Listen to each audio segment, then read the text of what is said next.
जय हिंद साथियों, स्वागत है आप सभी का मैक्स एजुकेशन में। तो दोस्तों, यूपी पुलिस यूपी लेखपाल के लिए जीके जीएस के बेहतरीन प्रश्नों के साथ हाजिर हैं। तो इस वीडियो में हम लोग महत्वपूर्ण 25 प्रश्न देखेंगे। ये 25 प्रश्न आपके एग्जाम यूपी पुलिस और लेखपाल में 110% आपको कहीं ना कहीं देखने को जरूर मिलेंगे। ठीक है, तो चलिए दोस्तों, बिना देरी के शुरुआत करते हैं। आज का पहला प्रश्न और बहुत ही बेहतरीन प्रश्न आपके एग्जाम की दृष्टि से। प्रश्न को ध्यान से पढ़ेंगे और राइट आंसर देंगे। प्रश्न क्या कह रहा है? 1764 में ब्रिटिश ईस्ट इंडिया कंपनी द्वारा स्थापित भारत का पहला डाकघर निम्नलिखित में से किस स्थान पर था? ये आपको बताना है कि जो 1774 में 64 में कब सर 1764 में पहला ईस्ट इंडिया कंपनी ने डाकघर लगाया था। कौन सा डाकघर? तो आपको ये बताना है ये कहाँ पर खोला गया था। तो आपको बहुत अच्छे से याद रखना है, ये सर बम्बई में खोला गया था। कहाँ? बम्बई में, जिसे आप वर्तमान में मुंबई कहते हैं। तो चौथा इस क्वेश्चन का बिल्कुल करेक्ट है और बहुत ही बेहतरीन आंसर होगा आपके एग्जाम की दृष्टि से। राइट आंसर चौथा होगा, बम्बई में 1764 में ये कारखाना मतलब डाकघर खोला गया था। ठीक है, याद रखेंगे। नेक्स्ट प्रश्न, अगला प्रश्न आपके स्क्रीन पर दोस्तों ये रहा कि कौन अवध के कृषक आंदोलन के नेता थे? ये प्रश्न आपके एग्जाम में कई बार पूछा गया है, तो आपको इसको भूलना नहीं है। तो आपको याद रखना है, अवध के कृषक आंदोलन के नेता बाबा रामचंद्र थे। कौन सर? बाबा रामचंद्र। बाबा रामचंद्र जो थे ये अवध में कृषक के नेता थे। ठीक है, कृषक आंदोलन के नेता रहे हैं। ये प्रश्न आपके एग्जाम में छपने वाले प्रश्नों में से, तो इसको भूलना नहीं है। ठीक है, नेक्स्ट प्रश्न कह रहा नदी द्वीप कौन से होते हैं? देखिए, नदी द्वीप का निर्माण कैसे होता है ये आपको बहुत अच्छे से याद रखना है। मान लिया इस प्रकार से कोई नदी आ रही है, कोई किसी कारणवश ये नदी इस प्रकार से कट गई और इस प्रकार से कट गई, फिर जाकर कहीं जाकर इस प्रकार से फिर दोनों मिल गई। तो ये वाला जो क्षेत्र होता है ये बहुत सूक्ष्म क्षेत्र बनता है, इसे ही नदी द्वीप कहा जाता है। ठीक है, इसे क्या कहा जाता है? नदी द्वीप की संज्ञा दी जाती है। ठीक है, और आपको याद रखना एकमात्र नदी द्वीप माजुली द्वीप है जो सबसे बड़ा है। याद रखेंगे, माजुली द्वीप जो है ये भारत में ब्रह्मपुत्र नदी पर बनाया गया है। राइट आंसर इसका तीसरा ही होगा। ठीक है, इनमें से नदी द्वीप कौन सा है? माजुली। सेल्सेट द्वीप पर आपको याद रखना है मुंबई स्थित है। वैरन द्वीप ये आपको अंडमान निकोबार में देखने को मिलेगा। ठीक है, और रॉस द्वीप इसका हाल ही में नाम बदलकर बॉस द्वीप कर दिया गया। ठीक है, सुभाष चंद्र बोस के नाम पर कर दिया गया रॉस द्वीप का। ठीक है, याद रखेंगे, बहुत बेहतरीन प्रश्न है, सभी के सभी इंपॉर्टेंट प्रश्न है। ठीक है, नेक्स्ट प्रश्न, अगला प्रश्न कि भारत का सबसे दक्षिणी छोर कौन सा है? दक्षिणी छोर आपको याद रखना है, तो इंदिरा पॉइंट सबसे दक्षिणी छोर हो जाएगा। इंदिरा कॉल ये सबसे उत्तरी छोर हो जाएगा आपका। ठीक है, किबिथ जो हो जाएगा ये पूर्वी छोर हो जाएगा, आपको याद रखना है। और गुहार मोती ये गुजरात में है, ये आपका पश्चिमी हो जाएगा। ठीक है, ये कौन सा हो जाएगा? पश्चिमी छोर हो जाएगा। ये छपने वाले प्रश्न हैं, आपके एग्जाम में ऐसे प्रश्न देखने को मिलते हैं। लेखपाल में ऐसे प्रश्न आए थे, मैं आपको अभी बताता हूँ ऐसे प्रश्न आपके एग्जाम में आए थे। ठीक है, चलिए अगला प्रश्न क्या है? 1928 में बारदोली सत्याग्रह का नेतृत्व किसने किया था? देखिए, बारदोली सत्याग्रह की बात करें तो बारदोली सत्याग्रह का नेतृत्व, बारदोली सत्याग्रह आपकी सीधा एग्जाम में पूछ लेगा कब हुआ। तो आपको याद रखना ये 1928 में हुआ था, आपको दिख भी रहा होगा 1928 में। ठीक है, इसके जो महत्वपूर्ण नेता थे वो सरदार वल्लभ भाई पटेल थे और इनको सरदार की उपाधि भी दी गई थी। ठीक है, सरदार वल्लभ भाई पटेल। ठीक है, इन्हें सरदार की उपाधि वहीं दी गई थी। याद रखेंगे, बरदोली उन्हें वहां की महिलाओं ने इन्हें दी थी। ठीक है, याद रखेंगे, तीसरा इस क्वेश्चन का बिल्कुल करेक्ट आंसर होगा। अगला प्रश्न आपकी स्क्रीन पर ये रहा, तेरा एक धन विधेयक कहाँ प्रस्तुत किया जाता है? देखिए, कोई धन विधेयक है, पहली बात उसका निर्धारण कौन करता है? तो आपको याद रखना है, धन विधेयक जो होता है उसका निर्धारण लोकसभा का अध्यक्ष करता है। कौन सर? लोकसभा का अध्यक्ष जो होता है उसका निर्धारण करता है। ठीक है, अच्छा, लोकसभा का अध्यक्ष। अच्छा, इसमें राष्ट्रपति की पूर्व अनुमति होती है। जो राष्ट्रपति होते हैं उनकी पूर्व अनुमति होती है राष्ट्रपति की, याद रखेंगे। ठीक है, राष्ट्रपति की इस पर पूर्व अनुमति होती है, ये बात बहुत अच्छे से आपको याद रखनी है। एक बात और याद रखनी है, राज्यसभा पर इस पर कोई जोर नहीं होता। हालांकि राज्यसभा के पास ये 14 दिन के लिए जाता है, लेकिन राज्यसभा इस पर कोई अनुमति दे या ना दे वो लोकसभा पर बाध्यकारी नहीं है। ठीक है, तो ये बात आपको याद रखनी है, केवल और केवल लोकसभा में धन विधेयक लाया जाता है। ठीक है, धन विधेयक का आर्टिकल आपके संविधान में 110 है, बहुत अच्छे से आपको याद रखना है। ठीक है, एग्जाम में पूछे जाने वाले प्रश्न है। नेक्स्ट प्रश्न, क्या निम्नलिखित में से कौन सा भारत राज्य कार्यपालक अध्यक्ष? देखिए, भारत का राज्य का कार्यपालक अध्यक्ष कौन हो जाएगा? तो आप कहेंगे सर राष्ट्रपति हो जाएगा। इंपॉर्टेंट प्रश्न है आपके एग्जाम की दृष्टि से, दूसरा इस क्वेश्चन का बिल्कुल करेक्ट आंसर होगा, आप लोगों को भूलना नहीं है। ये प्रश्न आपके एग्जाम में छपने वाले प्रश्न है। ठीक है, चलिए अगला प्रश्न, क्या भारत के राष्ट्रपति किसके द्वारा अपदस्थ किए जाते हैं? देखिए, भारत के राष्ट्रपति को आपको पता है, भारत के राष्ट्रपति एक ही प्रक्रिया द्वारा हटाए जाते हैं जिसे आप महाभियोग कहते हैं। ठीक है, महाभियोग कहते हैं। ठीक है, अच्छा, महाभियोग आपको पता है भारत के संविधान 61 में महाभियोग की चर्चा की गई और ये हमने प्रावधान कहां से लिया गया? तो कहेंगे आप अमेरिका से लिया गया। महाभियोग सिर्फ और सिर्फ राष्ट्रपति पर संविधान के उल्लंघन के आधार पर लगाया जाता है। सिर्फ और सिर्फ संविधान का जब उल्लंघन करते हैं राष्ट्रपति तब उन पर महाभियोग चलाया जाता है। और महाभियोग संसद के किसी भी सदन में लाया जा सकता है, चाहे आप लोकसभा में लाए चाहे राज्यसभा में लाइए, लेकिन संसद के किसी भी सदन में लाया जा सकता है। अच्छा, महाभियोग की प्रतिक्रिया चलाने से पहले राष्ट्रपति को 14 दिन पूर्व की अनुमति देनी होती है। ये बात बहुत अच्छे से आपको याद रखना है। ठीक है, एग्जाम की दृष्टि बहुत इंपॉर्टेंट है। अगले प्रश्न पर दोस्तों चलते हैं। अगला प्रश्न आपकी स्क्रीन पर ये रहा, राइट आंसर क्या होगा। क्या निम्नलिखित में से केंद्र शासित क्षेत्रों में सबसे बड़ा आकार कौन सा है। देखिए, अगर सबसे बड़ा आकार आपका केंद्र शासित प्रदेशों में पूछा जाता है तो अंडमान एंड निकोबार का, ठीक है। अगर जनसंख्या में तो दिल्ली है, लेकिन ऑप्शन में आपको दोनों नहीं दिए गए। राइट आंसर क्या होगा, पांडुचेरी। पांडुचेरी आपको बहुत अच्छे से याद रखना है, ये 3 जिलों में विस्तारित है, ठीक है। ये तीन जिलों में इसके कितने राज्य हैं, तो जिले हैं तो 4 जिले हैं, और 3 राज्यों में, सॉरी 3 राज्यों में ये विस्तारित है, और कितने जिले हैं, 4 जिले हैं। ये बात आपको बहुत अच्छे से याद रखनी है, ठीक है। बहुत इंपॉर्टेंट प्रश्न है आपके एग्जाम की दृष्टि से, गलत नहीं करने हैं, ऐसे प्रश्न आपके एग्जाम में बनते हैं तो आपको याद रखना है, ठीक है। नेक्स्ट प्रश्न आपके एग्जाम की दृष्टि ये रहा, ये देखिए, यूपी लेखपाल 2015-16 का ये प्रश्न है, आपके एग्जाम में छपा था कि बताया भारत का जो दक्षिणी छोर है कन्याकुमारी कहाँ पर स्थित है। तो देखिए, आपको याद रखना ये पृथ्वी है, पृथ्वी ये आपको भूमध्य रेखा मिलेगी जिसे 0 डिग्री आप कहते हैं। ये आपको मकर रेखा देखने को मिलेगी जिसे आप कहते हैं 23.5 डिग्री, ठीक है। ये आपको देखने को मिलेगी कर्क रेखा। तो आपका जो भारत है वो इस प्रकार से स्थित है। तो आप कहेंगे सर मकर रेखा के दक्षिण में, मकर रेखा के दक्षिण में आप इधर जाएंगे, नहीं, गलत हो जाएगा। भूमध्य रेखा के उत्तर में, भूमध्य रेखा के उत्तर में, बिल्कुल सही बात है आपका। कर्क रेखा के उत्तर में, कर्क रेखा के उत्तर में आप ऊपर को जाएंगे, गलत हो जाएगा। भूमध्य रेखा के दक्षिण में नीचे को जाएगा। राइट आंसर क्या होगा, बी होगा। लेखपाल का पुराना पेपर है, पिछले क्वेश्चन है, तो आपको इसमें गलत है। हाँ, ऐसे प्रश्न आपके एग्जाम लेखपाल में आ सकते हैं। अब वो एग्जामिनर किस प्रकार से पूछ सकता है ये आपके डिपेंड है, ठीक है। ऐसे प्रश्न आपके एग्जाम में बनते हैं, ठीक है। चलिए नेक्स्ट प्रश्न, क्या निम्नलिखित में से कौन सा विकल्प पश्चिमी घाट का सर्वोच्च शिखर। देखिए, पश्चिमी घाट का सबसे मोस्ट इंपॉर्टेंट याद रखना है, पश्चिमी घाट और पूर्वी घाट कहाँ पर आकर मिलते हैं, कहेंगे आप नीलगिरी की पर्वत श्रेणी पर मिलते हैं। नीलगिरी की सबसे ऊंची चोटी की मैं बात करूंगा तो कहेंगे आप दोदा बेटा। दोदा बेटा यहाँ की सबसे ऊंची चोटी है। ये आपके पश्चिमी और पूर्वी घाट जो है ये दोनों नीलगिरी की पर्वत श्रेणियों पर आकर मिलते हैं। ये बात बहुत अच्छे से आपको याद है। पश्चिमी घाट की सर्वोच्च चोटी अन्नाईमुड़ी है। अन्नाईमुड़ी पूरे प्रायद्वीप भारत की सबसे ऊंची चोटी है, और ये अन्नामलाई श्रेणी की चोटी है। किसकी, अन्नामलाई श्रेणी की ये चोटी है। पूरे प्रायद्वीपीय भारत की सबसे ऊंची चोटी कौन सी, अन्नाईमुड़ी, याद रखेंगे। चलिए, दूसरे नंबर में दोदा बेटा आपको देखने को मिलेगी। अगला प्रश्न, क्या इनमें से कौन सा भारत में बैंकिंग क्षेत्र में महत्वपूर्ण सुधार में से एक है।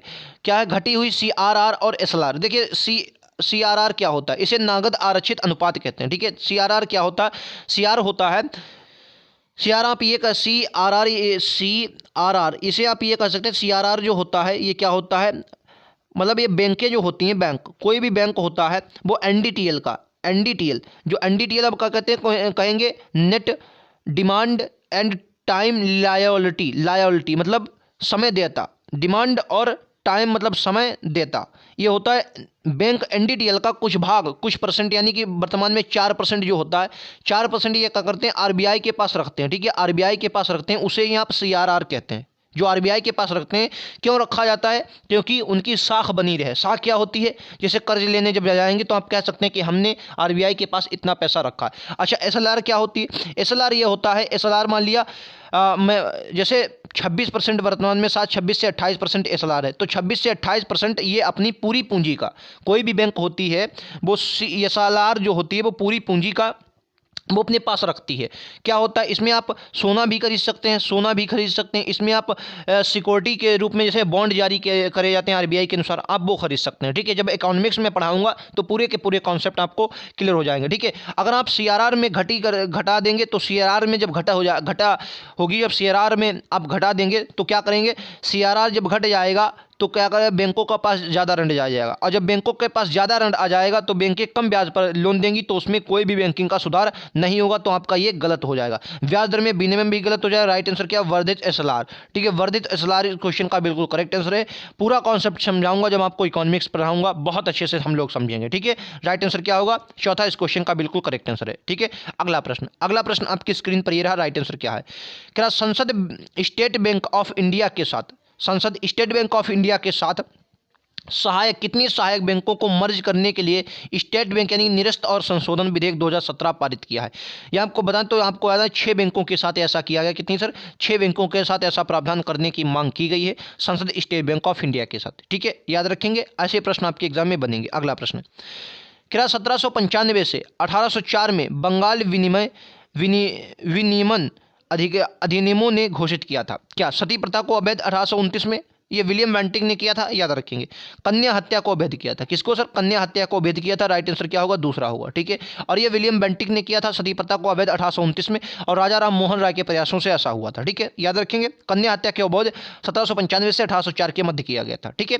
प्रश्न है ये, जो भी है इंपॉर्टेंट प्रश्न है, बहुत इंपॉर्टेंट प्रश्न है। नेक्स्ट प्रश्न, मैक्स एजुकेशन को आप जरूर सब्सक्राइब करें, आपको 110% रिजल्ट मिलेगा आपके एग्जाम यूपी लेखपाल, यूपी पुलिस में। हंटर आयोग किसके विकास पर अधिक बल दिया? देखिए हंटर आयोग की मैं बात करूं तो आपको सबसे पहले 1854 का, अगर आप शिक्षा की बात करेंगे तो 1854 में चार्ल्स वुड डिस्पेच आपको भूलना ही नहीं है। कौन सा था? वुड डिस्पेच आपको भूलने, क्यों नहीं भूलना? क्योंकि ये डलहौजी के समय आता। किसके समय? डलहौजी के समय में आता। ठीक है, याद रखें किसके समय में? डलहौजी के समय आता, याद रखें। अच्छा, हंटर कमीशन जो आयोग आया इसने प्राथमिक शिक्षा पर बल दिया। हंटर आयोग में आपको दो देखने को मिलेंगे, एक जलियांवाला बाग हत्याकांड में और एक इधर। तो आपको कहते हैं जो हंटर आयोग आया था शिक्षा के लिए आया था और इसने प्राथमिक शिक्षा पर बल दिया था। याद रखेंगे, प्राथमिक शिक्षा पर बल दिया था किसने? राइट आंसर पहला ही इस क्वेश्चन का बिल्कुल करेक्ट आंसर होगा। ठीक है, छपने वाला प्रश्न है। नेक्स्ट प्रश्न, अगला प्रश्न आपकी स्क्रीन पर ये रहा कि बिटकॉइन क्या है? देखिए बिटकॉइन जो होती है आपको याद है एक डिजिटल मुद्रा के रूप में है। क्या है सर? डिजिटल मुद्रा के रूप में। अच्छा, बिटकॉइन को लीगल करेंसी घोषित करने वाला विश्व का पहला देश अल सल्वाडोर है। कौन? अल सल्वाडोर है। ठीक है, अल सल्वाडोर है। इसकी राजधानी अल सल्वाडोर की क्या हो जाएगी? कमेंट बॉक्स में हमें जरूर बताएं। ठीक है, तो आपको याद रखना है बिटकॉइन क्या है? ये सर एक डिजिटल मुद्रा का एक रूप है। ठीक है, याद रखेंगे, बहुत बार ऐसे एग्जाम में सीधे इसी प्रकार से प्रश्न आए हैं। ठीक है, नेक्स्ट प्रश्न आपके एग्जाम की दृष्टि से राइट आंसर क्या होगा? भारत में यातायात ट्रैफिक की शुरुआत का श्रेय किसे जाता है? देखिए भारत में यातायात जो ट्रैफिक की शुरुआत है इसी का श्रेय किसे जाता है? तो इसका श्रेय ब्रिटिश शासक को जाता है। आपको याद रखना है, इस पर बहुत आपको एग्जाम में प्रश्न बनते हैं तो आपको गलत नहीं करना है। यातायात प्रबंधन हो जाएगा, जैसे रेलगाड़ी बनाई बहुत से, तो ब्रिटिश शासक को आप कह सकते हैं। ठीक है, राइट आंसर चौथा होगा। अगला प्रश्न, क्या निम्नलिखित में से कौन सा विकल्प लघुत्तर हिमालय में पर्वत की सबसे लंबी पर्वत श्रृंखला है? आपने पढ़ा होगा कि लघु हिमालय में आप कभी धौलाधर पढ़ते हैं, कभी महाभारत, कभी पीर पंजल, कभी कुछ भी। तो क्या है? चलिए मैं समझता हूँ। देखिए सबसे ऊपर आपको ट्रांस हिमालय के 3 भाग देखने को मिलेंगे, काराकोरम, लद्दाख और जास्कर।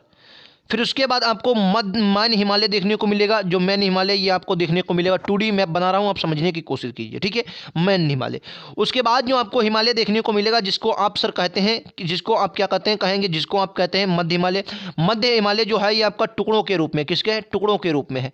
टुकड़ों के रूप में क्यों है इसका भी कारण मैं आपको भी बताता हूँ। ठीक है, टुकड़ों के रूप में। और उसके बाद सबसे नीचे आपको शिवालिक हिमालय मिलेगा और उसके नीचे आपको गंगा का मैदान देखने को मिलेगा। अच्छा सर आप कहेंगे ये टुकड़ों के रूप में क्यों है? तो देखिए समझिए मेरी बात को बहुत अच्छे से, ये समझें कि टुकड़ों के रूप में इसलिए है क्योंकि ये लघु हिमालय मतलब बृहत हिमालय बहुत बड़ा है और उसके बाद सबसे बाद में शिवालिक हिमालय बना, तो इनके बीच में दब जाने के कारण ये टुकड़ों के रूप में। ठीक है, और याद रखना है लघु हिमालय की जो सबसे लंबी पर्वत श्रृंखला है वो पीर पंजाल है। कौन सी? पीर पंजाल। ठीक है, पीर पंजाल है। ठीक है, याद रखेंगे छपने वाले प्रश्नों में से बहुत इंपॉर्टेंट है, याद रखने वाले प्रश्न है, गलत नहीं करना है, इंपॉर्टेंट प्रश्न है। ठीक है, नेक्स्ट प्रश्न, अगला प्रश्न आपकी स्क्रीन पर ये रहा, क्या यूरेशियन प्लेट और भारतीय प्लेट के टकराव पर सिकुड़ने के परिणाम स्वरूप निम्नलिखित में से लंबवत घाटियां कौन सी? देखिए यूरेशियन प्लेट और भारतीय प्लेट जब टकराई तो कहीं ना कहीं सबसे मोस्ट इंपॉर्टेंट आपको याद रखना है हिमालय का निर्माण हुआ, हिमालय क्रिएट हुए। याद रखें क्या सर? हिमालय क्रिएट हुए और वहीं पर जो घाटियां बनी उन्हें डंस कहा जाता है। क्या कहा जाता है सर? डंस कहा जाता है इन घाटियों को। तो चौथा इस क्वेश्चन का बिल्कुल और बहुत शानदार प्रश्न है, आपको याद रखना है। ठीक है, एक और प्रश्न, प्रायद्वीपी पहाड़ी मैदान में एक अनोखी विशेषता काली मिट्टी का क्षेत्र किसे कहा? देखिए काली मिट्टी प्रायद्वीपी भारत में आपको कहां पर देखने को मिलेगी? तो आप कहेंगे सर डक्कन ट्रैप में ये देखने को मिलती है। तो कहीं ना कहीं ऐसा अनुमान लगाया था कि डक्कन ट्रैप में कहीं ना कहीं पहले ज्वालामुखी क्रिया हुई होगी, क्योंकि ज्वालामुखी क्रिया जब हुई तो काली मिट्टी का विस्तार यहाँ पर ज़्यादा होता है। तो जब काली मिट्टी का विस्तार होगा तो कपास तो यहाँ पर उत्पादन होगा ही होगा। ठीक है, कपास की काली मृदा तो आपने बहुत बार सुनी होगी। राइट आंसर क्या होगा? डक्कन ट्रैप में यहाँ पर काली मृदा का विकास हुआ है, याद रखेंगे। वैसे भारत में सबसे ज़्यादा जो मृदा पाई जाती है वो आपको याद रखना है, कौन सी पाई जाती है? जरूर। अच्छा, महालवाड़ी प्रणाली कब लागू हुई, कहां लागू हुई? देखिए महालवाड़ी प्रणाली की हॉट मैकेंजी ने इसको लागू किया था और 1822 में, आपको याद रखना कब? 1822 में। और ये कहां पर? ये उत्तरी भारत में लागू हुई। जैसे कौन कौन से राज्य? यूपी, एमपी और पंजाब। यूपी हो गया, एमपी हो गया और पंजाब, इन क्षेत्रों में लागू हुई। ठीक है, इनमें से ऑप्शन आपको यूपी दिख रहा है तो आप यूपी ही लगा देंगे। 1822 में ये आई थी, यूपी, एमपी और पंजाब वाले क्षेत्रों में, उत्तर भारत में लगाई गई थी। आपको ये बात याद रखनी है। तो उत्तर प्रदेश इस क्वेश्चन का बिल्कुल करेक्ट और बहुत, हाँ बिहार नहीं है। ठीक है, बिहार नहीं है। ठीक है, याद रखेंगे। राइट आंसर तीसरा है। नेक्स्ट प्रश्न, अगला प्रश्न आपकी स्क्रीन पर ये रहा, क्या मौर्य अर्थव्यवस्था मुख्य रूप से किस पर निर्भर थी? देखिए आप सिंधु घाटी सभ्यता के बाद जैसे ही आप देखेंगे कि लोहे का आविष्कार हुआ तो उसके बाद फिर महाजनपद काल, मौर्य काल, मौर्योत्तर काल, गुप्त काल, गुप्तोत्तर काल, जहां पर आप देखेंगे इवन आप मुगल काल से दिल्ली सल्तनत से कहीं पर जाइए, पूरी की पूरी जो कृषि आपको व्यवस्था देखने को मिलेगी वो कहाँ पर, कृषि व्यवस्था देखने को मिलेगी। लेकिन व्यापार में और उद्योग धंधों में तो व्यापार सभ्यता कौन सी थी, कहेंगे सिंधु घाटी सभ्यता। जो सिंधु सभ्यता थी वो व्यापार सभ्यता थी। अच्छा, कमेंट बॉक्स में आपको ये बताना है मौर्य सभ्यता में, मौर्य अर्थव्यवस्था जो थी, मौर्य वंश में कृषि पर क्या कार्य था। तो आपको बताना कृषि में जो कर लिया जाता था वो 1/6 कर था। कितना, 1/6, 1/6 कर लिया जाता था मौर्य साम्राज्य में। ये बात बहुत अच्छे से याद रखनी है, ऐसे प्रश्न आपके एग्जाम में बनते हैं। ठीक है, नेक्स्ट प्रश्न, कृषि आधारित व्यवस्था थी। कह रहा भारतीय प्रायद्वीप की सबसे ऊंची चोटी, मैंने भी अब आपको बताया, भारतीय प्रायद्वीप की सबसे ऊंची चोटी नायमुड़ी होगी, जो पूरे प्रायद्वीप की सबसे दक्षिण भारत की सबसे ऊंची चोटी है। और ये पूर्वी घाट पर स्थित है, पश्चिमी घाट पर स्थित है, अन्नाईमलाई श्रेणी पर। ठीक है, दोदा बेटा इसकी सेकंड चोटी हो जाएगी, जो नीलगिरी पर स्थित है। नेक्स्ट प्रश्न, कह रहा किस वर्ष बैंकों का राष्ट्रीयकरण हुआ। ठीक है, याद रखेंगे बैंकों के राष्ट्रीयकरण की अगर बात करेंगे तो राइट आंसर क्या होगा, 1969 में। 1969 में बैंकों का राष्ट्रीयकरण हुआ। कितनी बैंकों का, कहेंगे सर 14 बैंकों का राष्ट्रीयकरण हुआ था। याद रखेंगे, बहुत बार आपके एग्जाम में आया। आरबीआई का राष्ट्रीयकरण 49 में हुआ था, यह बात बहुत अच्छे से याद रखना है। आरबीआई का जो गठन हुआ 1934 के एक्ट में, 35 में इसका आरबीआई का गठन हुआ, 49 में इसका राष्ट्रीयकरण हुआ था। ठीक है, एसबीआई का राष्ट्रीयकरण कब हुआ था, कमेंट बॉक्स में छाप देंगे। ठीक है, एसबीआई का राष्ट्रीयकरण कब हुआ, तो याद रखेंगे 55 में इसका एसबीआई का 1955 में। और एलआईसी का राष्ट्रीयकरण 1956 में। ठीक है, 1956 में एलआईसी का राष्ट्रीयकरण हुआ था। याद रखेंगे, छपने वाले प्रश्न है आपके एग्जाम की दृष्टि से। ठीक है, नेक्स्ट प्रश्न आपके एग्जाम की दृष्टि से ये रहा अगला प्रश्न। तेरा बस्तर एक आदिवासी जिला किस राज्य में स्थित है, क्योंकि बस्तर एक आदिवासी जिला किस, तो मैंने जो पीडीएफ तैयार किया गया आपको दिख रहा होगा, हिस्ट्री, पॉलिटी, ज्योग्राफी, स्ट्रेटेजी के मतलब करंट अफेयर्स के 2 प्रश्न, साइंस के साथ प्रश्न। हाँ, साइंस के प्रश्न नहीं थे, लेकिन बहुत ही बेहतरीन प्रश्न जैसा आपके मॉडल पेपर में आता है। ठीक है, राइट आंसर इसका छत्तीसगढ़ होगा, बस्तर जिला जो छत्तीसगढ़ में है। याद रखेंगे, भूलेंगे नहीं, आदिवासी जिला है, आपके एग्जाम में छपेगा प्रश्न। नेक्स्ट प्रश्न, आज का अंतिम प्रश्न, और इसका कमेंट बॉक्स में आप लोग हमें जवाब देंगे। अंतिम प्रश्न का मैं आपको HW देता हूं, इस पर आप लोग जितना भी हो सकता है इसको लिखें। 25 में से आपका स्कोर कितना आप हमें ज़रूर बताएं। और ऐसे लगातार प्रश्नों के लिए आप हमारे चैनल को सब्सक्राइब कर सकते हैं। आने वाले हर नोटिफिकेशन अपडेट के लिए बेल आइकन दबाना ना भूलें। मैथ्स एजुकेशन यूपी लेखपाल यूपी पुलिस के लिए 110% आपके लिए साबित होगा। मिलते हैं अगले वीडियोज़ में, आज के लिए इतना ही। Thank you.